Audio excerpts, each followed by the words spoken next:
He was a miraculous healer, yet he was so ugly that he lacked even the right to reproduce. Even passing dogs would insult him twice, not to mention women. However, he used to be a super handsome guy, but due to a failed experiment, his face was splashed with sulfuric acid, turning him into a hideous monster feared by everyone. But the man did not seek revenge on society. Instead, he went to the battlefield, using his medical skills to benefit and treat those soldiers. He did this for 20 years, until a missile unexpectedly made him the brightest light on the battlefield. When he woke up again, he had transmigrated into a man named Shenlang. In this life, he regained his handsome and suave appearance, but his situation didn't seem much better than before. From the original body's memories, he learned he was in a place called the mythical Turtle City of Yu Kingdom. Despite being the most handsome man in the city, he was considered a fool and useless, unable to recognize a single word after 10 years of study. Yet, this version of him had only met the Su family's daughter once, and became her devoted admirer. When the Su family's daughter needed a husband to ward off a strange illness, he didn't hesitate to become their son-in-law. But after joining the Su family, due to his humble origins, he was looked down upon, beaten, and insulted by the Su family's maids. Fortunately, the young lady of the Su family recovered because of his arrival, and defended him, making him even more obsessed with Su Chanqian, though they never did what a husband and wife should do. However, half a month later, he suddenly contracted a strange disease that couldn't be cured. That's why I took over this body. Just as Shenlang thought he could live a carefree life, he heard footsteps outside. He went over to listen, and heard two maids discussing him. He should have died a long time ago, and he still wants to be our Su family's son-in-law. Look at what he is. Did he really save the young lady from disaster? I think I saw the steward adding something to the medicine pot last time. Don't talk nonsense. Would our Su family harm a fool? Go see if he's dead. Unexpectedly, upon opening the door, they saw Shenlang close at hand. The two maids were scared out of their wits. Shenlang is actually alive? Then they hurriedly ran away. Shenlang was instantly confused.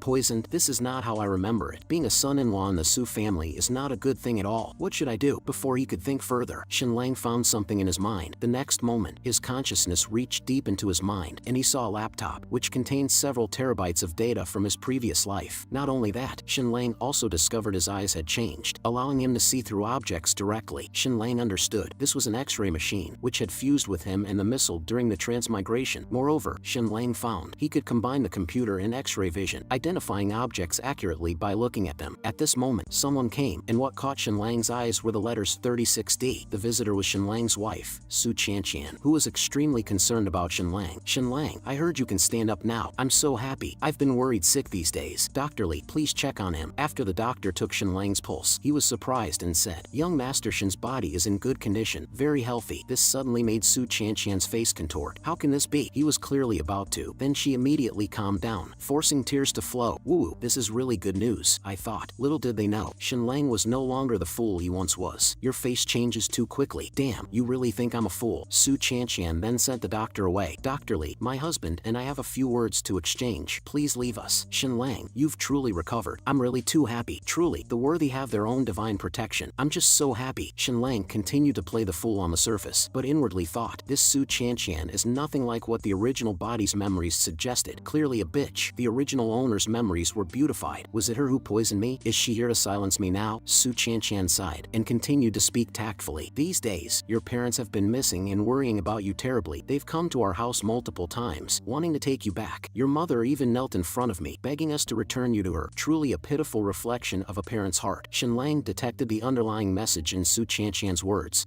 So she wants to drive me away, but I'm just a fool. How could I possibly understand the hint? Su Chanqian suddenly realized, this Shenlang really is a fool, can't understand human speech. What to do? Just then, the door was kicked open, and a man walked in, speaking bluntly. This is an idiot. You're speaking so tactfully to him. How could he possibly understand? The man approached Su Chanqian and kissed her, then pointed at Shenlang, indicating, Su Chanqian is now my fiancé. You, the fool, have occupied this position for too long. Now hurry up and roll back to your country doghouse. Shenlang felt numb inside. Could it be that I'm facing a breakup? Initially, it was just Su Chanqian's serious illness, finding a fool to ward off the misfortune. Now that they've used me, they discard me. These past few months, Su Chanqian played the role of a gentle and graceful lady perfectly. Su Chanqian suddenly sat beside Shenlang, speaking pitifully. Shenlang, I'm sorry. You are kind, but we are not suitable for each other. Shenlang was speechless. Damn, giving me the nice guy card at this time. But looking at the situation, I definitely can't stay. Well, it's over. A mere merchant family doesn't meet my goal of living off a wealthy wife. Besides, now that I have this cheat, the world outside is like the vast sea where fish leap and the sky where birds fly. After pondering for a moment, Shenlang readily agreed. Okay, I'll go home. Zhang Ji, hearing this, pulled Su Chanqian away. Leave the Su family within half an hour, or face the consequences. consequences. Watching them leave, Shenlang didn't feel the slightest loss, but was instead very happy. You Su Chanshan disdain me as useless. I, Shenlang, don't even regard your Su family highly. With my handsome face, only the true noble ladies are my target for living off. At this moment, Shenlang suddenly overheard Zhang Ji and Su Chanshan's conversation. The Zhu family has proposed to the mythical turtle count's mansion for Jean Mulan. These two people's statuses are too noble. If they marry first, our wedding will not be as prestigious. The Jean Mulan from the mythical turtle count's mansion? Yes, Jean Mulan, who can be called the princess of the mythical turtle city. Have you seen her? Is she as beautiful and skilled in martial arts as the rumors say? This princess is very proud and never attends our gatherings. She comes from a noble family of several hundred years. Of course she's proud. Keep the proposal matter a secret. Don't mention it to anyone. I understand. These words reached Shenlang's ears, and he immediately found his new target for living off a wealthy woman. That's right, the powerful and influential single ladies within hundreds of miles. Jean Mulan, it's you. As for the Su family, just you wait. Once the time came, he was driven out. To cleanse the Su family of the scandal of Su Chanshan's broken engagement, they pinned all the blame on Shenlang. How audacious, Shenlang. A poor lad like you married into our Su family, and we treated you well, but you were ungrateful, not only stealing money from the house multiple times, but also harassing our maids. By rights, you should be beaten to death, but the master is merciful and spared your life, annulled the marriage between you and the young lady, and expelled you from the Su family immediately. Shenlang was indifferent, and even narcissistically checked himself in the mirror. Good thing I protected my face. It would be over if my face was ruined. Now he decided to go home first. Meanwhile, inside the Su mansion, someone silently watched Shenlang leave, and then asked the butler, "Is everything arranged?" "Arranged." Su Chanshan, still worried about her reputation, asked her father, "Father, wasn't today's action too blatant? Will it affect my reputation?" Su family head, Su Guangyun, helplessly said, "There's no other way. Only by doing this can young master Zhang Ji be pleased. He is the best match you could hope for." Su Chanshan, knowing the importance of the situation, didn't say anything further. On his way home at night, Shenlang was suddenly stopped by a group of strong men. "Young Master Shen, please come with us." Knowing he couldn't resist, Shenlang let them take him away. "I knew they wouldn't let me go." The next second, his eyes were covered and his mouth and nose were blocked. Kidnapped by several robbers. After walking for a while, they suddenly stopped, and the robbers brought Shenlang in front of a hole that had been dug in advance. Shenlang was stunned. "Damn, are they planning to bury me alive? That's too cruel." At that moment, the boss of the robbers came out. "Please escort young Master Shen into the hole. Remember to light candles and offer incense afterward, so young Master Shen's departure isn't too miserable." Shenlang was speechless. Being buried alive, whether you light incense or not, my departure, Shenlang, is going to be miserable. Suddenly, Shenlang realized, wait, this person, the original owner, has memories of him. I remember now. He is Tianheng, a notorious underworld leader within 100 miles, ruthless and merciless, with countless souls on his hands. At the same time, through his X-ray vision, Shenlang discovered a silver needle had been inserted into his body. Tianheng noticed Shenlang's odd gaze and removed the cloth from his mouth. "What are you looking at? There's a needle in your body. If not removed, it could endanger your life. That needle is currently in the large artery of your lungs, moving with your blood. Once it enters your brain, death is certain." The crowd exchanged puzzled looks upon hearing this, and Tianheng was stunned. "Even my wife doesn't know about this. How could this pretty boy know? They say you're a fool, but it doesn't seem like it." And Shenlang made it clear, "I can help you take it out." Tianheng then said, "The condition is to spare your life, right? Don't you want to know who sent me to kill you?" Shenlang disdainfully replied, "I don't need to ask to know who it is." Unexpectedly, Tianheng mocked with a laugh. "Sorry, I can't let you go." Shenlang was confused. Strange. Doesn't he want to live? Could it be that he willingly had someone implant it? What happened to the awesome cheat? It's useless. Tianheng told him, 3 months ago, your brother borrowed 5 gold coins from my store to pay a doctor to treat your father. Now, with interest compounded, it's 100 gold coins. I'm burying you alive because your family can't repay this debt. It has nothing to do with anyone else. Do you understand? This made Shenlang immediately recall what happened 3 months ago. At that time, he had just married into the Su family, and his father made a scene at the Su household, wanting to take Shenlang back home, but he was driven out by the Su family's servants. My father must have been injured by the Su family's servants at that time. The original owner of this body is beyond help, falling for a woman like Su Chanshan and neglecting his own parents. It seems I need to find another way to escape. Then Tianheng said, "Of course, to make it look real, we'll demolish your house and deal with your brother and parents as well. But since we have no grudges, I'll give you a quick death before burying you. Go ahead." Just as Tianheng's men were about to deliver the final blow to Shenlang, Shenlang quickly shouted, "Tenfold, 1,000 gold coins." The knife headed for his neck stopped. "Within 10 days, I'll give you 1,000 gold coins." Tianheng's men looked at their boss, unsure of what to do. Tianheng coldly stated, 3 days. I can only give you 3 days. This, however, made Shenlang realize, 3 days? Why so urgent? It seems he was promised 100 gold coins by the Su family just to kill me. Shenlang, within 3 days. He didn't believe a word of what Tianheng said before, but verbally, Shenlang still agreed. Okay, it's a deal. Tianheng ordered his men to release him. Let him go. Draw up a document for him. His men reluctantly responded. Boss, we didn't bring those. Shenlang gestured. No need for those. Then he tore off a piece of his clothing, bit his finger, and directly wrote the agreement in blood. Tianheng, seeing this, thought it was a bit absurd. Is this decisive and efficient Shenlang really that intelligence-challenged waste? Finally, Tianheng issued a warning. Remember, deliver 1,000 gold coins within 3 days, or I'll kill your entire family. 13, 14. You two escort young Master Shen home and stay with him for these 3 days. On the way home, Shenlang quickly thought of a way to earn 1,000 gold coins. In this world, martial arts are highly valued. Even the small village where the Shen family lives has a stone fortress. There are about 20 militiamen in the fortress, guarding the safety of the village. Most villagers live by the river. Only the Shen family, having moved here a decade ago, resides away from the village, isolated on a hillside, because they are outsiders and have never been fully integrated into the community. Soon after arriving home, Shenlang's father, who is seriously ill, still thought of going to the Su family to bring Shenlang back, fearing that Shenlang was being bullied at the Su family's house. Seeing this, Shenlang's mother was heartbroken. Old man, you've been coughing up blood. Please stay in bed. Tomorrow, I'll go to the Su family to demand Shenlang back. If they refuse, I'll just die at the Su family's gate. My Shenlang, he has never suffered since he was a child. Now that he's at the Su family's, who knows how much he's been bullied. His younger brother was even willing to risk his life to bring Shenlang back home, but his legs had been broken. Dad, Mom, don't worry. I'll make myself a pair of crutches right now and go to the Su family tomorrow to fetch my brother. I'm willing to risk my life. Hearing all this, Shenlang immediately opened the door and knelt down before them, giving them a deep bow. Dad, Mom, your son has been unfilial. I've come back. Seeing Shenlang, his family was overjoyed. Shenlang, is it really you? You've come back. Am I dreaming? I thought I would never see you again. Then, Shenlang apologized to his mother and father, one by one. I know my mistake. I will never go to the Su family again. His mother, overjoyed, hugged Shenlang. My son has really grown up. Shenlang hugged his mother, feeling guilty inside. It turns out just saying I won't go to the Su family anymore is enough to be considered sensible. They really spoil Shenlang too much. The previous Shenlang was really not good enough. At the same time, they noticed Shenlang seemed different, his eyes clearer and more spirited. His younger brother guessed that Shenlang had been kicked out by the Su family, while their mother thought it was a good thing, and she could arrange a marriage for Shenlang, perhaps with Widow Lu from the village. Shenlang was speechless. Dad, Mom, let's not think about these things for now. I'm not lacking a wife. Let's not talk about this. Dad, let me check your illness. He used his X-ray vision to examine his father, noticing several broken ribs and severe bleeding in the lungs. But decades of medical experience from his past life, Shenlang immediately had a solution. The first step should be to drain the blood clot in the lungs, then use antibacterial herbs to reduce inflammation. Finally, use nourishing herbs to restore vitality. He should recover in a few months. With this approach, Dad's illness will definitely be cured. Then, Shenlang looked at his brother's broken leg, and after using X-ray vision, he sighed in relief. The injury has started to inflame. Delaying further could cause serious problems. Luckily, the bone break is clean and hasn't damaged any major blood vessels. His brother, not wanting Shenlang to worry, said, Brother, you're not worried about our family not having enough for a dowry, are you? Don't worry. After lying down for 10 days to half a month and becoming a cripple, I'll go to the mythical Turtle City to scam money by throwing myself under carriages to extort money. This made Shenlang facepalm. I thought only the old folks were crazy about spoiling their son. I didn't expect you, my brother, to also risk your life to spoil your older brother. This is not a good trend at all. Then Shenlang flicked his brother. Scamming people? If you don't get that leg treated soon, you're done for. When did you get injured? The day before yesterday. I tried to go to the Su family to check on you, but I didn't even make it through the door. On the way back, I was ambushed, but thanks to my heroic counterattack, only my leg was broken. That Su family is really ruthless. They're no good. It's okay. I can heal it. The next day, Shenlang spent the entire day gathering enough herbs. After returning home, he set up a makeshift operating table and began treating his father. Thanks to Shenlang's superb medical skills, the surgery was very successful. This operation amazed Shenlang's mother and the rest, especially his mother. My son is so capable. We won't consider marrying Widow Lu anymore. His father agreed. Yes, a person like your son should aim for the world. In the future, we'll open a clinic to save enough money and then marry the village chief's daughter. Shenlang had seen the village chief's daughter and was terrified. Mom, can you broaden your horizons a bit? Mom, let's not talk about this. I feel a bit dizzy. I'm going to step outside for some fresh air. Outside, Shenlang was warned by Tian 13. Your family seems really happy, but you only have 2 days left. Don't forget, if you can't produce 1,000 gold coins, your entire family will suffer. Shenlang was stunned. With that reminder, there goes my good mood. As soon as he entered, his mother brought a basin of water for him to wash his feet. Shenlang quickly took the basin. I can do it myself. I can do it. His mother looked like she was about to cry. Shenlang, what's wrong? My hands are clean. Didn't you used to love having me wash your feet? Shenlang, feeling helpless, was it seems like the fool Shenlang Lang always had his mother wash his feet? If she thinks I've become accustomed to a life of luxury at the Su family and looked down on her, how heartbroken she would be. Well, then he put his feet into the basin, enjoying the care from his family in this life. I never thought in this life I would find such a loving family. From now on, you are my real parents, my real brother, the useless Shen Lang. Whatever I owed dad, mom, and brother before, I will repay with my whole life. But the immediate task is to get through the current crisis. The next day, someone knocked on Shen Lang's door. Tian 13 and Tian 14 came over. It's urgent. Time to make money. Shen Lang, what's wrong? To avoid worrying his mother, Shen Lang said, Mom, it's nothing, just two of my friends. Shen's mother warmly invited them. If you're Shen Lang's friends, come in and have some porridge with us. And they cooperated with Shen Lang, pretending to be his friends. No need, we've already eaten. Thank you, ma'am. Seeing this, Shen Lang was bewildered. Why are you, Tian 13, suddenly so sunny and enthusiastic? Shen Lang then prepared an excuse to leave home to make money. Mom, I'm going to the city with friends. I heard there's a very impressive teacher at the school. Worried Shen Lang might get hungry, Shen Lang's mother gave him the last egg before he left. Eat this if you're hungry. Shen Lang felt conflicted. Me, eat an egg? Aren't there only 2 eggs for the whole day? Those 2 are patience. Mom being so partial could cause problems. Later, on the way to the mythical turtle city, Shen Lang and his companions unexpectedly ran into 2 people. 13 seemed to know them. Uncle, why don't you visit our house? My dad misses you. He was just saying yesterday you hadn't come over for tea. Even though you owe our family a bit of money, please don't be a stranger. You and my dad are like brothers, not just friends. The man broke out in cold sweat. I'll go tomorrow. I'll be there tomorrow. Unexpectedly, the next second, 13 grimly pulled them aside. Uncle, my dad said you don't have to pay back the money you owe our family. That's very kind. Too kind. You and my father have been friends for over a decade, as close as brothers. What's this bit of money between us? I used to eat at your house every other day when I was a kid. Then he led them towards some bushes, and not long after, 13 came back alone. 14, tell the brothers to come and take care of these 2 bodies. Shen Lang's pupils contracted sharply. Is this how you kill them? On the journey that followed, Shen Lang also learned they had originally borrowed just 3 gold coins, but with compounded interest, it grew to 25 gold coins which they could no longer repay. Moreover, one of them had a friendship of over 10 years with 13's father. 13 was also warning Shen Lang that he would not show mercy. Shen Lang, I know you are stalling for time. Thinking of making 1,000 gold coins in 2 days is utterly a fool's dream. Why don't I put you out of your misery now and not waste my 2 days? How about it? 1,000 gold coins might be the savings of hundreds of families over decades. For an ordinary poor boy, earning so much in 2 days is indeed unlikely. Yet, Shen Lang declared, but I am not an ordinary person. I don't need 2 days. Today is enough. Within 3 hours, I will earn those 1,000 gold coins. Mythical Turtle City is one of the 8 cities in New River County, overseeing 25 towns with a population exceeding 250,000, of which over 30,000 reside within the city itself. The city walls of Mythical Turtle City are 12 meters high with a perimeter of 10 miles, patrolled by armored soldiers, within sight of which one could see over 100 military men. Soon, Shen Lang and another arrived at the busiest commercial street in Mythical Turtle City and stopped in front of a loft building. In front of the loft, there were the words Brocade and Embroidery Pavilion written. Shen Lang's money-making plan started here, which was also the beginning of his revenge against the Su family. Similar to the Su family, the Lin family of the Brocade and Embroidery Pavilion also dealt in silk and fabric, but was slightly smaller in scale. However, the Lin family was also a well-known wealthy family in Mythical Turtle City. Most importantly, this Lin family was the Su family's competitor. Shen Lang immediately said to the servant, tell your master, I want to make a big deal with the Lin family, which could make him earn at least 5,000 gold coins more every year. The servant looked at them with a mocking expression. 5,000 gold coins? Are you joking, sir? At this moment, 13 stepped forward. I am Tian 13 from the Black Clothes Gang. Please summon the Lin family head to discuss a business matter. Seeing this, the servant could only hurry to let them in. Inside the hall, the person in charge was Lin Ma, the owner of the Brocade and Embroidery Pavilion. Do the 2 of you have a big business to discuss with me? Shen Lang got straight to the point. Yes, a big business that can make at least 5,000 gold coins more for Manager Lin each year. I have a formula to sell to Boss Lin for 2,000 gold coins. Upon hearing the price, the Lin family head ordered the servant to see the guests out. Lin's time is precious. I don't have the leisure to waste it with honored guests. Show them out. At the same time, even 13 was furious. Is this the business you wanted to discuss? Shen Lang, 1,000 gold coins were already absurd, and you even dared to ask for 2,000 gold coins. I must be crazy to have brought you to the Brocade and Embroidery Pavilion. You're seeking death. But at that moment, Shen Lang took out a piece of golden fabric. Boss Lin, look at the color on this silk. Is it worth 2,000 gold coins? After the Lin family head examined it in his hands, his face was immediately shocked. How is this possible? It's golden yellow. How can this be? What made the Su family prosperous? It's because their silk is so brilliantly yellow that it is exclusively supplied to the sovereign. Manager Lin, imagine what would happen if you presented this perfect golden yellow silk to the sovereign sovereign-weaving bureau. The Su family would be swept into the dustbin of history, and your Lin family would become the new wealthiest in mythical Turtle City. Linma scrutinized the golden silk in his hand. But how can I believe that you created this dye? It's entirely possible that you just found this piece of silk. I've brought the materials with me. Give me an hour, and I will produce this golden yellow dye for you, guaranteed to be even better than last night. Good. I'll allocate the entire backyard to you. Ask for anything you need, as long as you can produce this dye on the spot, proving the formula is indeed yours. Then we have a deal. 2,000 gold coins. No bargaining. 13, standing behind, was astonished. You can actually take revenge on the Su family and earn gold coins at the same time. Yesterday, when Shenlang was concocting herbal medicine, he had already incidentally produced the golden yellow dye. The process is actually quite simple. Boil Sephora japonica to extract the yellow juice, add alum, and continue boiling. Then the yellow turns into a bright, noble, shiny, and glittering golden color, and the dye is made. The yellow dye made from gardenia in this world is pale and not as bright compared to Shenlang's. It's worlds apart. 2 hours later, Shenlang emerged from the brewing room with the dazzling golden silk in his hands. The Lin family head was truly shocked and immediately prepared a box of gold coins. The money is here. Where's your formula? Shenlang handed the formula to the Lin family head. Here's the formula. I wish you, Boss Lin, an early victory over the Su family and take their place. Then, Linma personally took the formula for verification. Just an hour later, the golden yellow dye was produced. Shenlang was about to say goodbye when a loud shout came. How dare you, Shenlang? The head of the Su family walked in. You actually dare to sell my Su family's secret formula? Shenlang was instantly stunned and immediately turned his gaze to the Lin family head. The Lin family head did not deny it, merely stating lightly, sorry, young Master Shen, my son is studying at the Southern Sky Martial Arts Academy. The Su family's son-in-law, Zhang Ji, is the guard commander of mythical Turtle City, and his father is even the prefect of New River County. Shenlang's face turned dark immediately. So, your Lin family intends to use me as a favor in exchange for your son's success in exams, being able to gain favor and then do business with the Su family later on. What a clever plan. The head of the Su family, with red eyes, shouted, worthless Shenlang, you loafed around in my Su family, flirted with the maids, and even dared to steal our newly developed formula, which cost us a fortune. Such a despicable character I have never seen before. Su Chanshan also spoke with tears streaming down her face. Shenlang, I am so disappointed in you. If you really were in need of money, you could have just told me. Why did you have to do this? At this moment, they completely appeared as victims, and the Su family even reported the matter to the authorities. Esteemed officials, today Shenlang stole our Su family's dye formula and attempted to sell it, nearly causing significant losses to our Su family. Please, officials, do justice for us. Su Chanshan continued to pretentiously defend Shenlang. Father, please don't do this. Give Shenlang another chance. Shenlang, tell the officials whether this new dye formula is something you stole, because you couldn't accept being abandoned by me. You committed this act. If you confess now, we can overlook it, considering you were just confused for a moment. Shenlang, with a grim expression, thought to himself, if I confess now, your Su family, for the sake of saving face, might indeed not harm me on the spot. But, you underestimate me, Shenlang. Immediately, Shenlang burst into laughter and challenged the head of the Su family. You claim that this golden yellow dye is stolen, but what evidence do you have? You, Shenlang, are nothing but an ignorant good-for-nothing. How could you possibly develop a dye formula while my Su family has been immersed in the silk industry for decades, always improving yellow dye? What do you say? Ha, so you're saying you also have no evidence, right? Thus, Shenlang proposed a live competition. Esteemed officials, if I can produce an even better golden yellow dye right here, won't the truth be revealed? Su Chanshan continued pretentiously. Although you stole the formula from my house, you're too amateurish. So, with just a little more seriousness, it's completely possible to create something better than before. Shenlang smiled. Then we won't just compare yellow, we'll compare purple as well. In this world, the most difficult color to dye isn't yellow, but purple. Purple dye needs to be extracted from dye mollusks and sea snails, requiring 300 of them for just 1 gram of dye. At this time, the Great Flame Dynasty hasn't even mastered extracting purple from sea mollusks and snails, using a mix of red and blue dyes instead. Thus, the dyeing effect is very poor, not only uneven in color but also dull, poor in quality, and easily fades. Therefore, purple dye has become an insurmountable challenge in the silk world of this era. Shenlang continued to provoke. I, Shenlang, am alone and without money, so I can only use the simplest and most cost-effective method to make purple dye, but your Su family can use the strength of your entire family. You wouldn't be scared, would you? Under Shenlang's provocation, the Su family agreed. If you can produce a better purple dye, then my Su family will have nothing to say. Ha, what do you mean nothing to say? At that time, the head of the Su family will have to apologize to me. Alright, let's limit it to 3 hours. In 3 hours, we will see who is superior, and the truth will be revealed. I also asked the officials to bear witness. Subsequently, Shenlang re-entered the backyard and started processing the litmus lichens he had prepared in advance. After crushing the litmus lichens and boiling them with ash and urine, he could could obtain the most vibrant and dazzling purple. But what Shenlang was going to do now was not just purple dye. He was also going to produce another thing that surpasses the cognition of this era. Watch me use something unprecedented in this world to grind the Su family's silk into dust. As time slowly passed, 3 hours went by. The Su family was already displaying their purple silk. The craftsman introduced, "Master, Miss, this is our new purple dye, not made by mixing red and blue anymore, but extracted from a type of purple grass." This surprised everyone. Amazing, the color of this fabric is purer and brighter. It's a qualitative leap. Then, Su Chanchan let the craftsman show the golden silk formula to the officials. The craftsman presented the formula. "Esteemed officials, my family has been in the dye business for generations. I've spent a lot of time researching yellow dyes and have experimented with over 100 materials, and Sephora Japonica is among them. Here are my original records." Su Chanchan added her support. "Chief Clerk Wang, this notebook was passed down from craftsman Su's father. Look at the handwriting. Doesn't it look old? It would be hard to fake this." After a while, the officials confirmed that the notebook had existed for many years, and thus believed Shenlang had stolen the formula. Just as they were about to apprehend Shenlang, Shenlang stepped out, glanced at the Su family's purple silk. "The Su family can produce such good purple silk. It seems you do have some foundation. Is this your confidence?" He then presented his purple silk. "Look at my Shenlang's purple." The color made everyone's eyes widen. Unlike the Su family's dull purple silk, Shenlang's silk was bright and vivid. The color was incomparably pure. Shenlang challenged them. "Master Su Chanchan, surely my purple dye wasn't also stolen from your family, right?" This made even Su Chanchan unstable. What's going on with Shenlang? Clearly a good-for-nothing while in the Su family. Why does he suddenly know about dyes now, and to be so skilled? Shenlang then rummaged through his pockets. "Esteemed officials, is it not clear enough that my purple silk has won? Well then, take a look at this." The next moment, a rainbow of colors lit up. Shenlang pulled out his trump card. Rainbow silk. This was created by a segmented dyeing method, dyeing red, orange, yellow, green, blue, indigo, and purple on the same piece of silk, resulting in a stunning silk. Officials immediately came to Shenlang, took the rainbow silk for examination, and let out exclamations from time to time. "These colors are just too natural, too ingeniously beautiful. How did you do this?" As Shenlang presented the rainbow silk, the Su family head was already lost for words. Shenlang then immediately asked the officials to do him justice. Official Wang Lian hesitated for a moment, then said to the Su family head, "Please confirm, are these purple dye and rainbow silk dyes stolen from the Su family by Shenlang?" However, the Su family head had no face to stay any longer. "Not," and just walked away. Su Chanchan, suppressing her anger, apologized to Shenlang. "Sorry, due to some misunderstandings, we wronged you. Farewell." But she thought to herself, "What's going on with this Wang? How dare he oppose the relative of the county prefect?" After returning, "I must speak to Zhang Ji. We cannot allow any officials who are hostile to the Su family to exist in mythical Turtle City." And that Shenlang, why did he suddenly master so many dyeing techniques? She then turned and left as well. Shenlang dared to challenge the Su family because the young chief clerk before him had a grudge against Zhang Ji. 3 years ago, when Jean Mulan led a hunting party, they were chasing an injured black bear. In the process, they ended up in front of the mountain behind Shenlang's house where the bear had fled. Shenlang happened to encounter the bear, and Jean Mulan saved his life by killing the bear and took the injured Shenlang back to her home. Not only did Jean Mulan send people to treat Shenlang's head injury, but she also visited him personally because he was injured during her hunting expedition. At that time, Wang Lian, a distant relative of the Count's mansion who had just passed the imperial examinations, admired Jean Mulan deeply. To gain Jean Mulan's favor, he personally taught Shenlang. However, during the teaching period, he never saw Jean Mulan again, which thwarted his plans to get closer to her. Fortunately, Wang Lian often cursed Zhang Ji while teaching, which is why Shenlang dared to take such a risk today. But the current Wang chief clerk doesn't seem to like him much either. The chief clerk also remembered Shenlang, but wasn't very close to him and ignored him completely. Seeing this, Shenlang knew the chief clerk looked down on him. "Ha, since you, Wang, look down on me, then becoming your rival in love will be without any burden for me. Now that Wang chief clerk will definitely not help me, and the Su family surely has other plans. I am walking on thin ice, and one wrong step could lead to my doom. But if my next plan goes smoothly, I will surely be able to completely turn the situation around, even rising above thousands." After Shenlang left the brocade and embroidery pavilion, Su Chanchan appeared before him. Her expression revealed sadness. "Shenlang, I underestimated you before. I didn't expect you to learn dyeing from me. You really put in the effort. Why didn't you say so before?" "Shenlang, you can come back as an offering, 10 gold coins every month." Shenlang was speechless. "You, Su Chanchan, are too narcissistic. Do you think I, Shenlang, would learn dyeing for you?" But the foolish Shenlang before might indeed have done such a thing. "As long as you hand over the purple and rainbow dye formulas, I can prepare the best dyeing room for you. You can devote yourself to the dyeing craft and become an outstanding artisan. Don't you love me? Aren't you willing to do everything for me? This way, you can help me." Shenlang completely ignored Su Chanchan. "I could despise and trample on you, but you would adore adore me as usual. When Shenlang is useless, he's kicked out, but when useful, hurried back to be a beast of burden. What kind of bitch persona is this? Unexpectedly, Su Chanqian's next words questioned Shenlang. Don't forget, you still owe Tianheng 1,000 gold coins. Shenlang's pupils constricted. How do you know about the 1,000 gold coins? If the Su family doesn't see the purple and rainbow dye formulas before dark today, Shenlang, you know what'll happen. Shenlang knew trouble was brewing. Tianheng has already told the Su family everything. Even if I hand over 1,000 gold coins, it's meaningless. The Black Clothes Gang and the Su family will definitely make their move tonight, threatening me with the lives of my parents and brother to hand over the formulas. And even if I did, unless I spend my life as a servant for the Su family, my family won't have peace. I must solve this problem once and for all. At that moment, a burst of intense hoofbeats suddenly came from behind. Shenlang squeezed through the crowd to see a cavalry troop approaching. Shenlang became excited. That's the cavalry led by Jean Mulan. Upon seeing Jean Mulan, Shenlang felt moved and stepped forward. Wife, you saved me once 3 years ago. How about saving me again and then taking me home? The galloping horse brushed past Shenlang, but the force knocked him flying. Seeing that she had hit someone, Jean Mulan immediately dismounted and approached Shenlang. Astonished by Shenlang's appearance, she exclaimed, what a handsome man, and he seems somewhat familiar. She placed her jade hand near Shenlang's nostrils to check his breathing. His breathing is steady. It seems the injury is not too severe. Then, the kind-hearted Jean Mulan ordered, take him back to the Count's mansion for treatment. We cannot let innocent civilians die under our hooves. Shenlang, hearing this, sighed in relief. Shenlang, the moment to decide your fate has arrived. Whether you can save the Shen family, eliminate the Su family and Tianheng, and enjoy a life of luxury and honor depends on your performance from now on. The mythical Turtle Count's mansion is not located within the city but in a castle estate about 20 miles away from the mythical Turtle City. The Su family is wealthy, but compared to the estate of the mythical Turtle Count's mansion, their residence is nothing. After all, the Jean family of the mythical Turtle Count has been a noble family for centuries, with lands once spanning over 5,000 square kilometers. The scene shifts to the mythical Turtle Count's mansion. Inside the Count's mansion's council hall, Jean Mulan, dressed in casual attire, pays respects to her parents. The two people on the stage are Jean Mulan's parents, mythical Turtle Count Jean Zhua and mythical Turtle Countess Su Peipei. Mythical Turtle Count Jean Zhua asks, Jean Mulan has returned. How was the martial demonstration? Princess Jean Mulan of the mythical Turtle Count's mansion says with a fist salute, Father, the martial demonstration went well. We did not disgrace the Jean family. However, their family is in a precarious situation. Jean Mulan's brother is not up to the task. The Yu Kingdom has begun to strip the nobility of their military rights. Jean Mulan responds, please rest assured, Father, with your daughter here, our mythical Turtle Count's mansion will not fall. I will remain unmarried for life, stay at home to assist my brother, and protect our Jean family's century-old foundation. Father Jean sighs, alas, but unfortunately, your brother Jean Mutsong is incompetent. At this moment, a servant comes to report, Master, there is someone asking to see you. It's the young man Miss brought back today, saying he has urgent matters to report to the Count about Miss's marriage. This piques Father Jin's interest. I heard Jean Mulan's cavalry injured a young man. Could it be him? And it's about a marriage? Bring him to see me. A moment later, Shenlang was brought into the hall. After paying his respects to Father Jean, he got straight to the point. I have heard that the Zhu family wishes to propose a marriage. Zhu Hongxue wants to marry Miss Jean Mulan. As soon as he spoke, both Jean Mulan and Father Jin's expressions changed dramatically. The Zhu family is a top-tier power in the Yu Kingdom, not only related by marriage to the sovereign but also the family of the governor of the province of the Southern Journey and the general pacifying the South. Father Jean questioned Shenlang. This matter is confidential. Even I was unaware. How did you come to know of it? Shenlang responded, previously, I was a live-in son-in-law at the Su family. Su Chanqian and her new fiancé Zhang Ji thought of me as a fool, so they discussed this matter without any guard. At the same time, a servant informed Father Jean about Shenlang's background. Just 2 days ago, the live-in son-in-law Shenlang was caught stealing family valuables and harassing maids, which is why he was expelled from the Su family. Hearing this, Father Jean became skeptical. This young man's theft and harassment might be false, but his entry into the Su family purely out of vanity and his being a lazy good-for-nothing who relies on his looks are likely true. However, there's no time to lecture him now. It's better to first verify the truth of this intelligence. So, Father Jean ordered someone to investigate. He immediately dispatched several teams to scout along all the official roads, and if anyone from the Zhu family was spotted, they were to report back immediately. Although Father Jean had a poor impression of Shenlang, he still said, Young man, I don't think highly of you, but the information you've provided is extremely important. I will surely reward you handsomely. Tell me, what do you want? As long as it doesn't violate national laws or morals, I can grant it. Shenlang's opinion of the Count improved instantly. That's generous. Even before verifying the information, you're promising a big reward, allowing me to ask for anything. This means just one word from me, and the Su family wouldn't dare touch me. Moreover, I could cause them quite some trouble, but what what I want isn't just for them not to dare touch me. What I really want is. At this point, Shenlang knelt with a fist salute. Count, please allow me to stay at the Count's mansion and give me a job. Of course, Shenlang didn't actually want to work. He wanted the opportunity to get close to Jean Mulan. As long as he could stay at the Count's mansion, he could find a way to get close to Jean Mulan, then attract the goddess with his performance, and finally marry the goddess. Father Jean turned and agreed. From now on, you will study with the Crown Prince. Your parents may have spoiled you, but we at the Count's mansion will not. We will surely polish you into a talented individual. At that moment, a subordinate ran over in a panic. Master, there's big trouble. The Zhu family's pacify the South General Zhu Lin arrived at New River City last night and is now heading towards mythical Turtle City. Everyone was shocked upon hearing this, especially Shenlang, who was particularly astonished. How could the Zhu family act so quickly?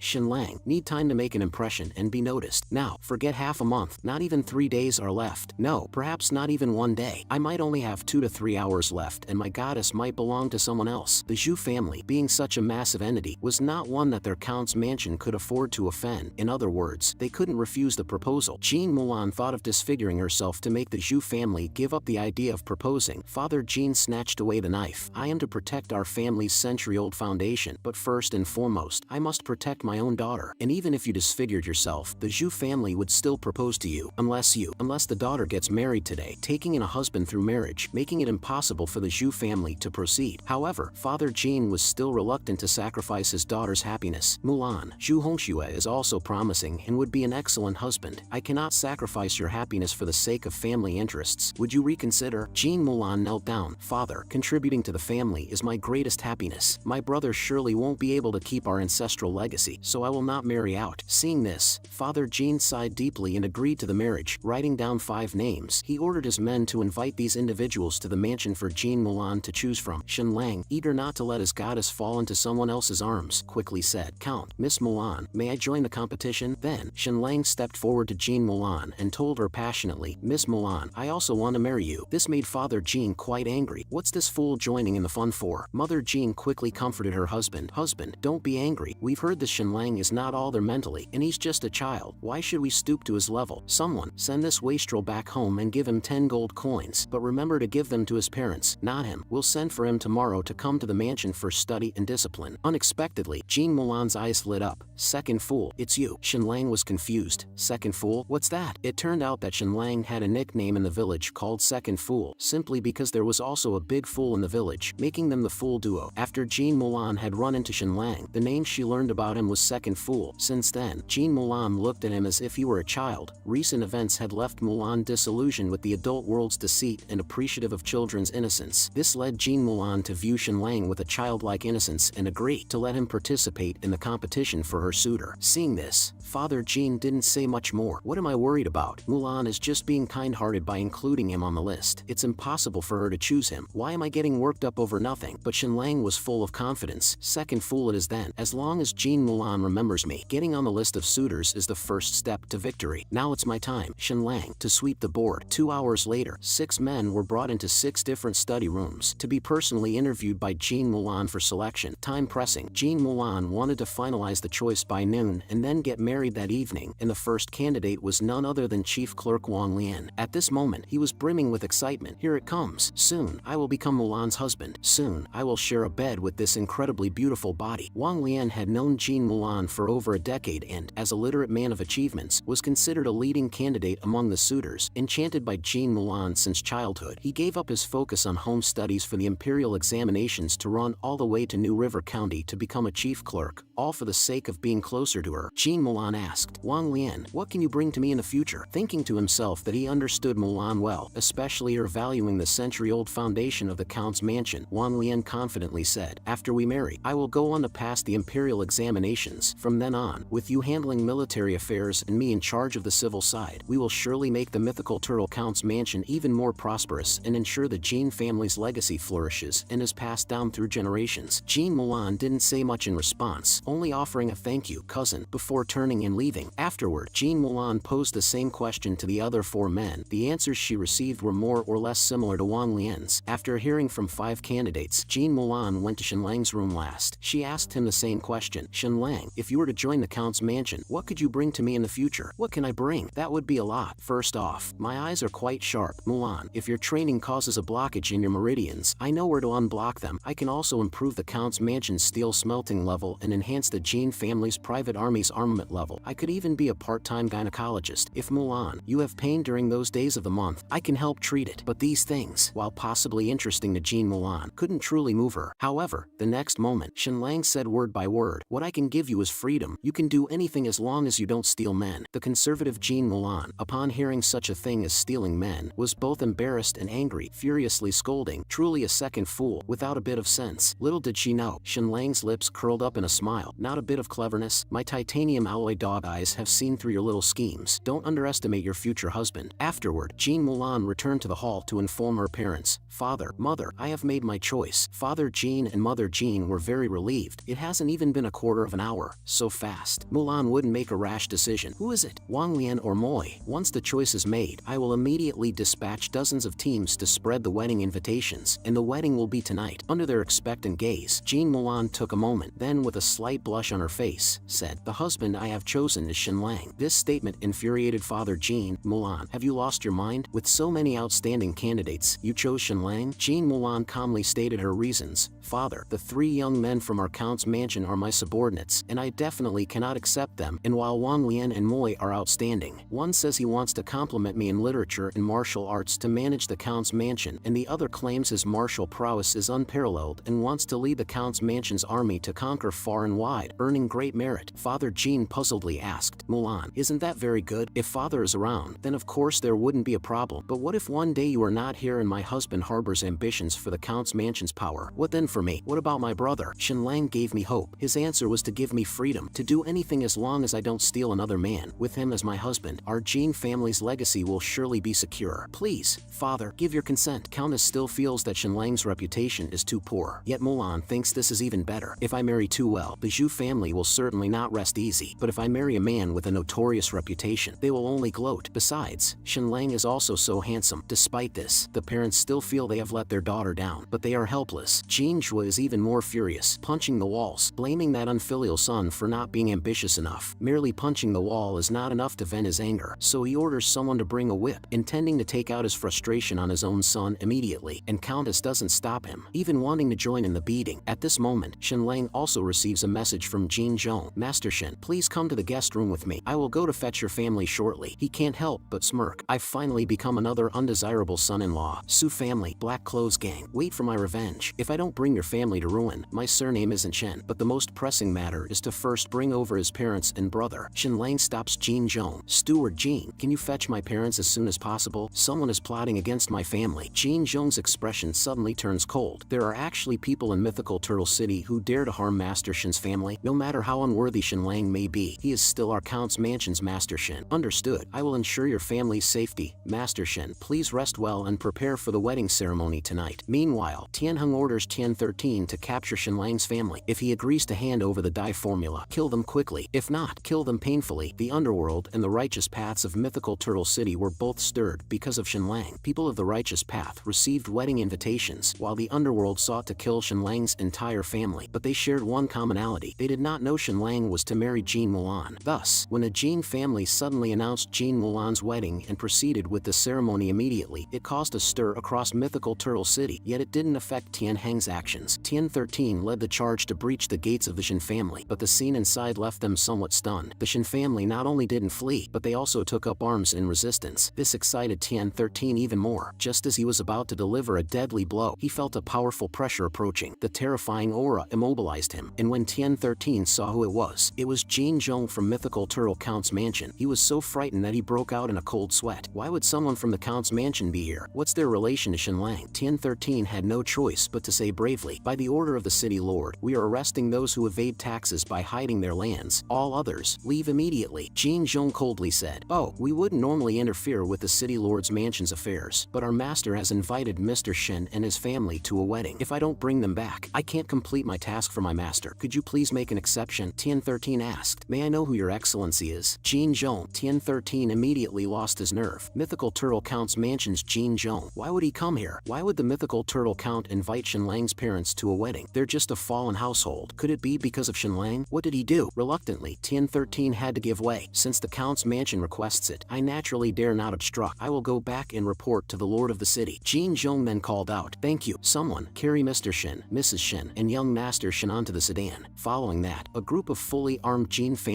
soldiers came in and took away Shenlang's family. Tian 13 could only watch helplessly as the Count's mansion's people took the Shen family away. After Jin Zhong and the others left, Tian 13 nearly couldn't stand up from fear. A subordinate asked puzzledly, "Master 13, what's going on?" "Master 13, we just let their family of 3 go like that? I'm afraid the boss will be furious." Tian 13 turned back and countered, "Do you know who those people just now were?" "No." Jin Zhong from Mythical Turtle Count's mansion, a trusted follower of Lord Count. "All this is Shenlang's doing. You all better pray that his connection with the Count's mansion isn't deep, otherwise." "Otherwise? What?" "Master 13. Otherwise, everyone might as well go home and say goodbye to their parents, spouses, and children. Let's go back and report to our foster father. If a major incident is about to happen, we need to prepare an escape plan. We work for those people. They can't just abandon us to die. Shenlang is very cunning. If we want to save ourselves, we need to act fast. Once he makes his move, it'll be too late." Inside the Black Clothes gang, when Tian 13 returned to report, Tian Heng was in a foul mood. He roared, "If there's not a good reason, I'll gouge out one of your eyes." Tian 13 hurriedly explained. Jin Zhong from the Count's mansion took Shenlang's parents and brother away with a dozen soldiers, saying they were going to the Count's mansion for a wedding. A shock went through Tian Heng's heart like lightning. "The Count's mansion's daughter is getting married today. I heard they've taken in a son-in-law." Tian 13 was greatly shocked. "No, it's impossible. Absolutely impossible. I also find it impossible. How could someone as insignificant as Shenlang ever be connected to the Count's mansion? Foster father, Shenlang is extremely cunning and not to be underestimated. Indeed, we need to be proactive about this. I'll head into the city right away." Half an hour later, within the Lin family's secret chamber, the head of the Lin family was shocked upon hearing the news. "It's impossible. Absolutely impossible. Shenlang is notorious for being worthless. Does the Count's mansion have no regard for their reputation?" Tianheng asked. "Master Su, did Lord Count mention who the groom is when he suddenly sent out wedding invitations today?" The head of the Lin family shook his head. "No, but it absolutely cannot be Shenlang. Even if the sun rose from the west, it wouldn't be possible. I've received an invitation to the wedding tonight. I'll go and see for myself. If the Count's mansion's son-in-law is truly Shenlang, we better prepare in advance." Tianheng said, "I'll also go, though I don't have an invitation. The Mythical Turtle Count surely won't turn away guests and lose face." Meanwhile, inside the Mythical Turtle Count's mansion, renowned merchants and high-ranking officials of Mythical Turtle City came to witness the ceremony, including Su Chanqian and Zhang Ji. With the arrival of the Count and his wife, the Master of Ceremonies loudly announced, "The groom has arrived." Immediately after, a large red sedan was carried in, and the groom, wearing a mask, slowly stepped out from it. With just a gesture of raising his hand, the expressions of Su Chanqian and others changed dramatically. This familiar figure, they were almost certain it was Shenlang. As Shenlang steps toward Jin Mulan, it signifies that from this moment on, he will ascend to a new level. And when Jin Mulan appears, her silver dress perfectly accentuates her stunning figure. The Master of Ceremonies continues to shout, "The auspicious moment has arrived. Bow to heaven and earth to honor the heavenly couple. May your union last forever. Bow to the high hall to honor the parents, whose kindness is as heavy as a mountain and love as deep as the ocean." The couple bows to each other, wishing you a heart that beats as one forever. After the solemn yet brief ceremony, they were about to be led to the bridal chamber, but suddenly, loud laughter interrupts the proceedings. The person is none other than the city lord of Mythical Turtle City, Lu Wuyan. "Lord Count, although tradition dictates that the groom reveals his face in the bridal chamber, I am curious to see what kind of exceptional man is worthy of Miss Mulan. Could you satisfy my curiosity?" Jin Zhuo was about to refuse, but then another uninvited guest arrives. This person is the leader of the Zhu family who came to propose this time, the general known as Pacify the South, Zhu Lin. "Mythical Turtle Count lacks hospitality. You didn't inform me of my niece's wedding. Had I not been in Mythical Turtle City on official business, would I have missed it? What kind of young talent is worthy of my niece Mulan? Reveal your face and let us see." At this moment, the guests around them also start to chant for the unveiling. The couple looks at each other and agrees to remove the mask. The next second, Shenlang takes off his mask, revealing his extraordinary face, prompting a moment of astonishment among those present. Tianheng's eyes widened suddenly, followed by a chill over his entire body. But the most shocked were Su Chanqian and Zhang Ji. Who is Jin Mulan? And who is Shenlang? How could the high-standing Mythical Turtle Count ever choose a wastrel fool as a son-in-law? And Zhang Ji was driven mad with jealousy. The Jin Mulan, whom even I dared not dream of being with, is actually marrying Shenlang, this worthless man? Suddenly, Zhang Ji burst into laughter. All eyes in the room turned to him. He pointed at the couple and challenged, "Miss Jin Mulan, this wedding of yours is fake, isn't it? That Shenlang is clearly an idiot who can't even recognize characters. Miss Milan, how could you possibly fancy such a person? Zhang Ji's words were echoed by Shenlang's classmate, Yin Xiong. Eager to cling to the Zhang family's coattails, he also stepped forward to accuse. He's not just low in intelligence, he's a complete imbecile. Shenlang asked Yin Xiong, Yin Xiong, you say I'm an imbecile, but do you have any evidence? Yin Xiong scoffed. Ha, you've been studying for 10 years and still can't recognize 1,000 characters. Isn't that evidence enough? Here, I'll write a few characters. If you recognize them, I won't call you an imbecile. If you don't, then you are. How about that? He then commanded someone to bring over brush, ink, paper, and inkstone. With a broad stroke, he wrote down 3 characters, then looked at Shenlang with contempt. If you can recognize these, then you're not an imbecile. Looking at these obscure characters, everyone around expected Shenlang to embarrass himself. Indeed, Shenlang didn't recognize these characters, but let's not forget he had a cheat code, a computer that traveled through time with him, containing dictionaries of all sorts. All he needed to do was to follow the annotations. Shenlang read out the annotations word by word, and even mentioned the origin of each character. After he finished reading, Yin Xiong found it hard to accept. This Shenlang is clearly an idiot. How does he know so much? Shenlang then turned to Lord Zhang. Lord Zhang, you are learned and skilled in both letters and arms, and also Yin Xiong's teacher. Did I read those 3 characters correctly? Zhang Boyan was silent for a moment, then closed his eyes and answered, you did. At his words, the crowd gasped in astonishment. How is this possible? Shenlang also suggested writing a few characters for Yin Xiong to recognize. Then he wrote down several dozen characters on the paper. Yin Xiong's eyes almost crossed looking at all those characters, but fortunately, he recognized a few. Then, Yin Xiong, looking at the few characters he knew, read them out. I am an idiot. As soon as he finished, he realized he had fallen into Shenlang's trap, and the guests burst into laughter. Even Jean Mulan smiled lightly, as Yin Xiong made a fool of himself. His teacher, Zhang Boyan, stood up. It seems Master Shen is quite proficient in obscure characters. I have an ancient steel text here. I wonder if Master Shen could enlighten me. Everyone's spirits were immediately lifted. The student had been embarrassed, and now the teacher was stepping in. Shenlang was fearless. Since Lord Zhang wants to test me, I'll give it a try. As Zhang Boyan wrote down a character, Shenlang and Jean Mulan were silent. Seeing Shenlang silent, Yin Xiong jumped out to challenge again. Ha, Shenlang, you don't recognize this character, do you? Shenlang then asked, Lord Zhang, if I'm not mistaken, you also don't know how to pronounce this character, do you? You must have deduced its meaning from the context of the stele, but its pronunciation remains unknown. Right, indeed, but knowing the meaning is more important than the pronunciation, isn't it? Shenlang smiled. It's quite fortunate then. I happen to know how to pronounce it. Thinking to himself, I'll pronounce it however I want. Yin Xiong was shocked. Impossible. My teacher said that this character's pronunciation can only be inferred from the context of the stele, so it's impossible for anyone to know how it's pronounced. Seeing Yin Xiong so obstinate, Shenlang took the opportunity to make a bet with him. If I know how to pronounce this character and also know its meaning, how about you slap yourself? Yin Xiong countered.